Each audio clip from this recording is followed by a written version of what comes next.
तर आपण पाहिलं आंदोलनाची सर्व दृश्य। यानंतर वळत इतर बातम्यांकडे बातमी आहे इंधन दरवाढी संदर्भातली।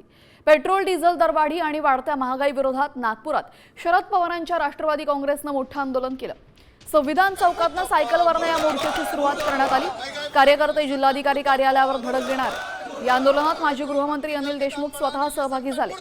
केंद्र सरकार विरोधात जोरदार घोषणाबाजी करत कार्यकर्त्यांकडून इंधन दरवाढीचा तीव्र निषेध व्यक्त केला जातो।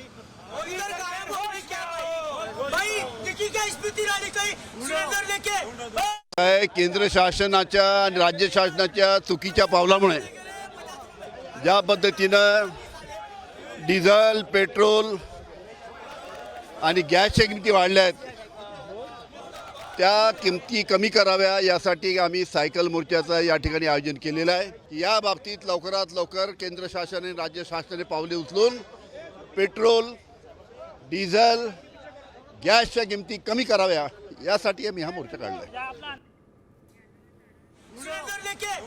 या संपूर्ण आंदोलनाचा आढावा घेतलेला आहे आमचे प्रतिनिधी पराग ढोबळे यांनी। पाहूया। सिलेंडर आणि इंधनची दरवाढ झाली आहे, त्या विरोधात आता नागपुरात जे आहे संविधान चौकामध्ये शरद पवार गटाकडून जोरदार आंदोलन सुरू आहे। हातात फलक घेतलेले आहे आणि जिल्हाधिकारी कार्यालयापर्यंत जे आहे सायकल घेऊन हे सगळे जाणार आहे।